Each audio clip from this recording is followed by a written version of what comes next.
Why, some say, the moon? Why choose this as our goal? And they may well ask, why climb the highest mountain? Why, 35 years ago, fly the Atlantic? Why does Rice play Texas? We choose to go to the moon.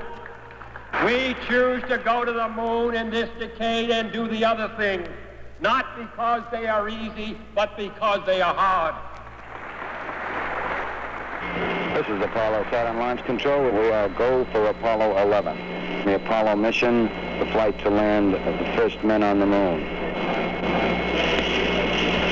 T-minus 15 seconds. Guidance is internal.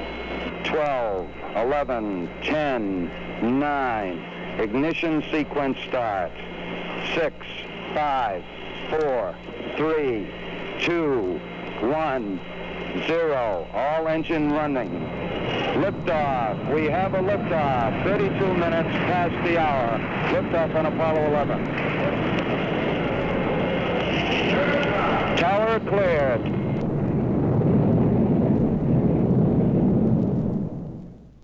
And at this fiery, thunderous instant, the tireless efforts of thousands for over a decade and the dreams of millions throughout the centuries converged as the majestic Saturn V rocket catapulted man into history and mankind into the future.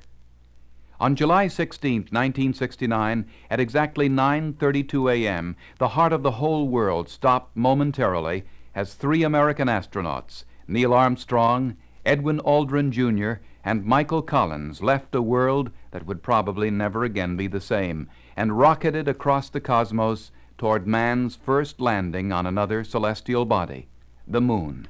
The epic journey of Apollo 11 had begun. Houston, Apollo 11, that Saturn gave us a magnificent ride. Roger, 11, we'll pass that on, and it certainly looks like you're well on your way now. The next 3.5 days found Apollo 11 soaring through the heavens. And while the feats of man and technology were performed without a flaw, the eyes and ears of the world followed the spacecraft as it was shot into and out of Earth orbit, and then thrust into its lunar trajectory.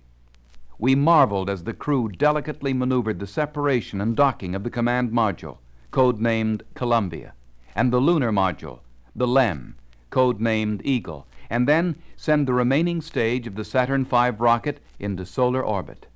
We waited patiently as Apollo 11 coasted for 2 days, confidently homing in on its lunar target, on the 3rd day achieve lunar orbit, and while harnessing lunar gravity, remain in orbit around the moon for the next 24 hours. Finally, on the 4th day, the dramatic separation of Columbia and Eagle as the Apollo 11 mission reaches the threshold of man's most monumental achievement. Roger, Eagle, contact. Roger, how does it look? The Eagle has wings.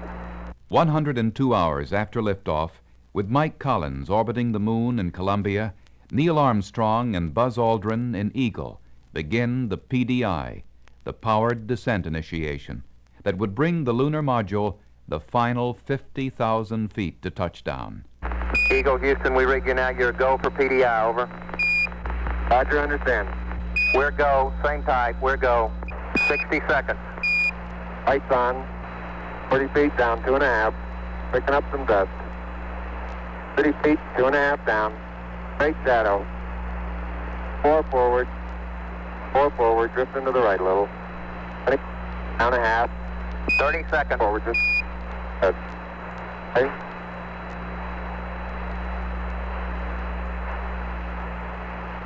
Contact light. Okay, engine stop. APA at a descent. Mode control both auto, descent engine command override off. Engine arm off. 413 is in. We copy you down, Eagle.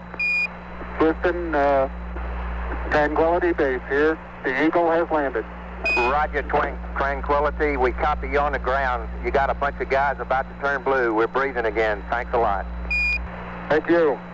Still in the lunar module, the astronauts reveal the drama of their landing and give their first description of the moonscape.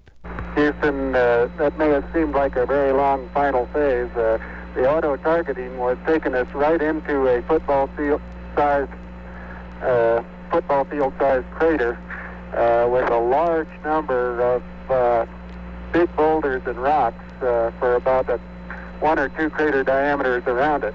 And it required us going in P-66 and flying manually over the rock field to find a reasonably good area. Sounds good to us, Tranquility. Be advised there are lots of smiling faces in this room and all over the world, over. Well, there are 2 of them up here. Roger, it was a beautiful job, you guys. And don't forget one in the command module. Roger. We'll get to the details of what's around here, but it looks like a collection of just about every variety of shape, angularity, granularity, but every variety of rock you could find. The color is, well, it varies pretty much depending on how you're looking relative to the zero phase point. There doesn't appear to be too much of a general color at all. However, it looks as though some of the rocks and boulders, of which there are quite a few in the near area, looks as though they're going to have some interesting colors to them, over. Roger, copy.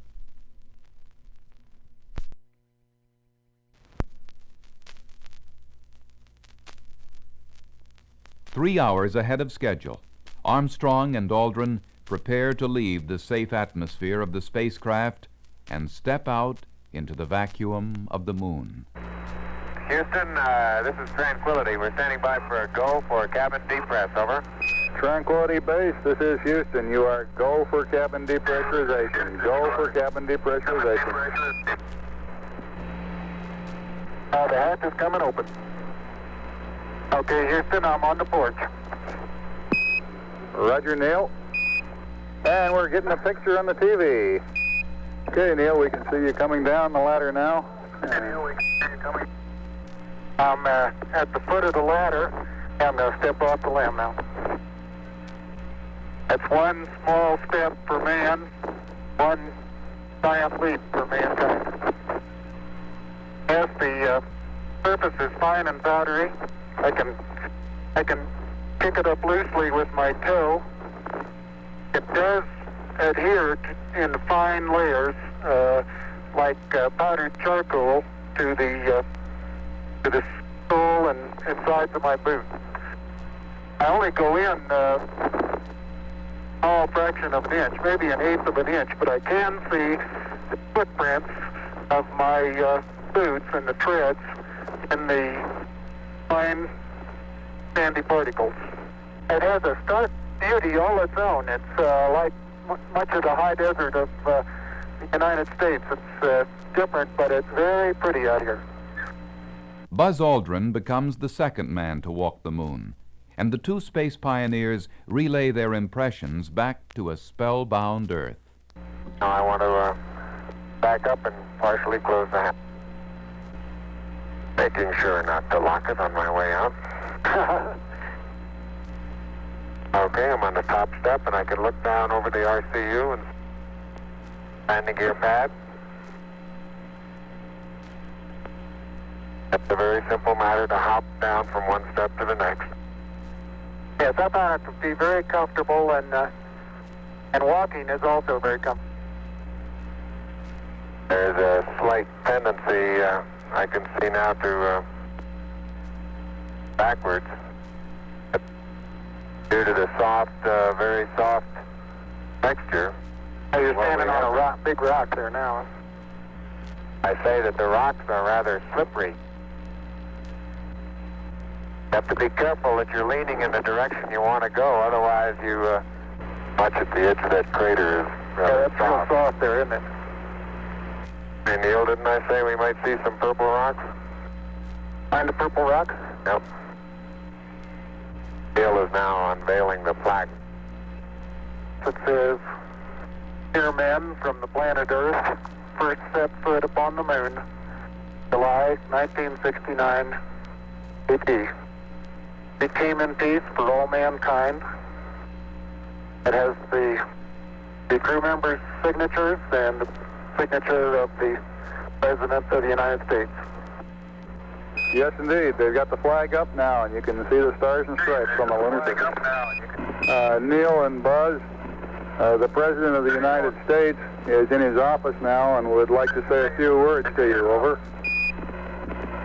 That would be an honor. Go ahead, Mr. President. This is Houston out. Hello, Neil and Buzz. I'm talking to you by telephone from the Oval Room at the White House. And this certainly has to be the most historic telephone call ever made. I just can't tell you how proud we all are of what you... For every American, this has to be the proudest day of our lives. And for people all over the world, I am sure they too join with Americans in recognizing what an immense feat this is. Because of what you have done, the heavens have become a part of man's world. And as you talk to us from the Sea of Tranquility, it inspires us to redouble our efforts to bring peace and tranquility to Earth. For one priceless moment in the whole history of man, all the people on this earth are truly one.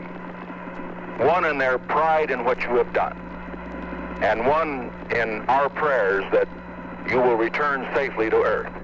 Thank you, Mr. President. It's a great honor and privilege for us to be here representing not only the United States, but men of peace of all nations, and with interest and a curiosity and with a vision for the future. Honor for us to be able to participate here today. Thus history was made, and the nation's rendezvous with destiny fulfilled. On July 24th, exactly 195 hours, 18 minutes after liftoff at Cape Kennedy, Apollo 11 splashed down in the Pacific Ocean, 235 miles southwest of Johnston Island. As John F. Kennedy had said in those long-ago days in 1961, before there was a moon program, Space is open to us now, and our eagerness to share its meaning is not governed by the efforts of others. We go into space because whatever mankind must undertake, free men must fully share. Now, Apollo 11, with its high drama and suspense, is history. But let no one think the end has come. This is just the beginning.